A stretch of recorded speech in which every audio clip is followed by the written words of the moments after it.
Hello students, welcome back to our channel mathematics guru. तो चलिए students, आज हम क्लास 10th एनसीईआरटी मैथ के अध्याय 1 के उदाहरण संख्या 11 को सोल्व करेंगे। तो आइए स्टूडेंट्स देखते हैं क्वेश्चन में क्या दिया गया है। ये देखिए, ये मेरा क्वेश्चन, इसमें कहा जा रहा है दर्शाइए कि 3√2 एक अपरिमेय संख्या है। हमें बताना है कि 3√2 एक अपरिमेय संख्या है तो कैसे है। स्टूडेंट्स, हम जानते हैं कि 3√2 मेरा एक अपरिमेय संख्या है, क्योंकि यहाँ देखिए एक परिमेय और एक अपरिमेय का गुणनफल, यहाँ कुछ नहीं तो गुणा है। एक परिमेय और एक अपरिमेय का गुणनफल क्या होता है?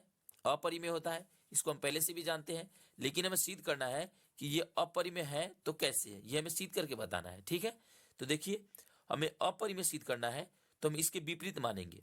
जो भी हमें सिद्ध करना होता है हम उसके विपरीत मानते हैं। हमें अपरिमेय सिद्ध करना है तो हम इसके विपरीत मानेंगे। लिखेंगे माना कि 3√2 एक परिमेय संख्या है। अपरिमेय सिद्ध करना है तो इसको उल्टा मानेंगे, लिखेंगे माना कि 3√2 एक परिमेय संख्या है। आइए पहले इसको मान के हम लिख लेते हैं, उसके बाद हम आगे सॉल्व करेंगे। तो आप यहाँ देख सकते हैं स्टूडेंट्स, मैंने इसे मान के लिख लिया है। देखिए हमने क्या माना है, जो भी हमें सिद्ध करना था उसके विपरीत हमने माना है। हमने माना है 3√2 एक परिमेय संख्या है। हमें अपरिमेय सिद्ध करना है तो हम उसको उल्टा मान लेंगे। ठीक है, तो देखिए हमने उसको मान लिया है। अब देखिए परिमेय संख्या क्या होता है, इसको हम ऐसे ही उतार लेंगे। 3√2 और बराबर परिमेय कह रहा है तो परिमेय लिख देते हैं। परिमेय क्या होता है? ए बाई बी का रूप का होता है। आप चाहे तो पी बाई क्यू भी लिख सकते हैं, वैसे भी ये मेरा सोल्व हो जाएगा। ठीक है, यहाँ देखिए, जहां ये जो ए और बी है ये मेरा सह अभाज्य संख्या, यहाँ लिखेंगे जहां ए और बी सह अभाज्य संख्या है। सह अभाज्य संख्या क्या होता है जी?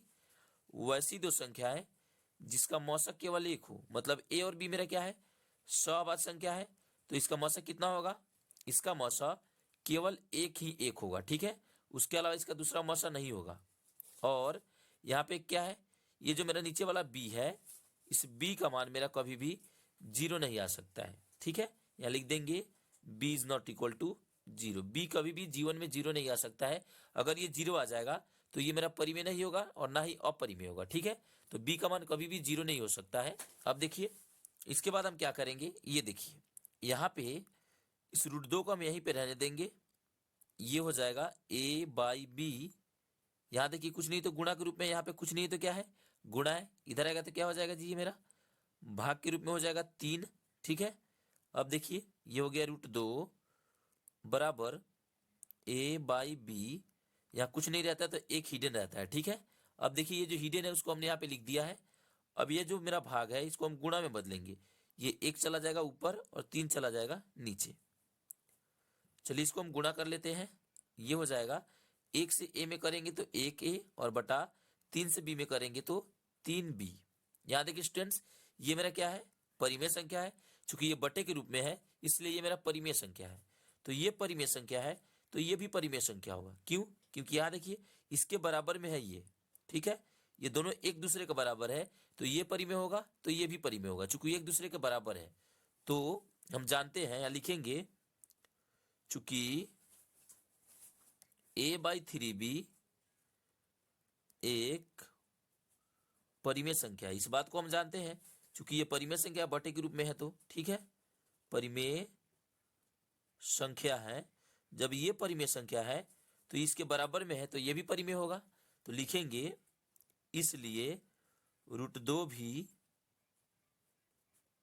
एक परिमेय संख्या होगी। चूंकि एक दूसरे के इक्वल है इसलिए ये भी परिमेय हो जाएगा। ठीक है, परिमेय संख्या होगी। लेकिन हम जानते हैं कि √2 जो है मेरा वो मेरा क्या होता है? अपरिमेय संख्या होता है। लेकिन यहाँ देखिए इस √2 को हमें यहाँ पे परिमेय कहा जा रहा है। क्या ये ऐसा संभव है? कभी भी ऐसा संभव नहीं है, क्योंकि √2 मेरा अपरिमेय संख्या होता है। लेकिन यहाँ पे कहा जा रहा है कि √2 जो है वो परिमेय संख्या है। ये तो सरेआम गलत है। क्यों गलत है? ये मेरा गलत इसलिए प्रकट हुआ क्योंकि यहाँ देखिए, यहाँ पे हमने इसको उल्टा मान लिया था, यही हमने गलत मान लिया था। वास्तव में ये जो 3√2 है ये मेरा एक परिमेय संख्या नहीं होता है, ये मेरा अपरिमेय संख्या होता है। लेकिन हमने यहाँ पे गलत मान लिया है, 3√2 को हमने एक परिमेय संख्या मान लिया है, जिस कारण से यहाँ पे हमें ये विरोध प्राप्त हुआ है। क्या विरोध प्राप्त हो गया? कि √2 एक परिमेय संख्या नहीं है। देखिए ये मेरा परिमेय संख्या नहीं है, ये मेरा अपरिमेय होता है। लेकिन यहाँ पे दिया गया है कि √2 मेरा क्या है? परिमेय संख्या है, इससे हमें विरोध प्राप्त हो रहा है। ठीक है, तो इस बात को हम लिखेंगे। यहाँ आइए लिख देते हैं कि ये विरोध प्राप्त हो रहा है क्योंकि हमने यहाँ पे ऊपर ही मान लिया था गलत। और ये जो मेरा मेथड है उसको हम कंट्राडिक्शन मेथड बोलते हैं। सर्वप्रथम आपको गलत मानना पड़ता है। यहाँ देखिए हमने सर्वप्रथम गलत माना है और उसके बाद यहाँ हमें विरोध प्राप्त हो गया। तो अब हम क्या कहेंगे कि हमने गलत माना है जिस कारण से ये हमें विरोध प्राप्त हुआ है। श्योर है? क्योंकि हमने गलत माना है इसी कारण से ये मेरा विरोध प्राप्त हुआ है। तो इसी बात को हम यहाँ लिख देंगे। चलिए पहले लिख लेते हैं, उसके बाद हम इसे आगे सॉल्व करेंगे। तो यहाँ देखिए स्टूडेंट्स, मैंने इसे नोट कर लिया है। यहाँ देखिए हमने जो भी अभी ऊपर देखा था उसी को हमने यहाँ पे नोट किया है। देखिए इससे हमें विरोध प्राप्त हो रहा था। क्यों? क्योंकि √2 मेरा अपरिमेय संख्या होता है, लेकिन यहाँ पे हमें कहा जा रहा है कि √2 एक परिमेय संख्या है, इससे तो हमें विरोध प्राप्त हो गया। तो उसी बात को हमने पे लिख दिया है, लेकिन इससे हमें विरोध प्राप्त हो रहा है और यह विरोध हमें अपनी गलत कल्पना के कारण हो रहा है कि 3√2 एक परिमेय संख्या है। ये हमें क्यों विरोध प्राप्त हुआ है? क्योंकि हमने यहाँ पे गलत मान लिया था। यहाँ देखिए हमने गलत मान लिया था कि 3√2 एक परिमेय संख्या है, इसलिए ये हमें विरोध उत्पन्न हो गया। यहाँ पे ये जो विरोध प्राप्त हुआ है इसी कारण से हुआ है, क्योंकि हमने गलत मान लिया था। तो अब हम बाद में क्या कहेंगे, सबसे लास्ट में आपको कहना है कि भैया जो हमने माना था वो मेरा गलत है। अब हम अपनी गलती को स्वीकार करते हैं, अतः हम कहते हैं, यहाँ लिखेंगे अब, अतः हम निष्कर्ष निकालते हैं कि 3√2 एक अपरिमेय संख्या है। ठीक है, ये हो जाएगा मेरा आंसर।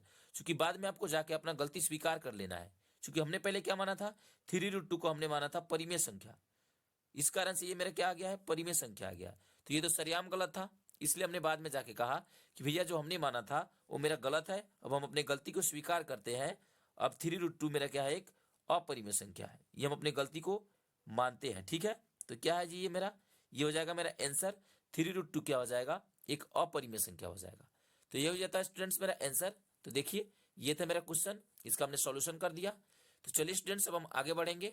आगे बढ़ने से पहले स्टूडेंट्स, अगर अभी तक आपने हमारे चैनल को सब्सक्राइब नहीं किया है तो कृपया आप हमारे चैनल मैथमेटिक्स गुरु को लाइक शेयर और सब्सक्राइब जरूर कर ले। थैंक यू, मिलेंगे फिर नेक्स्ट वीडियो में, तब तक के लिए बाय।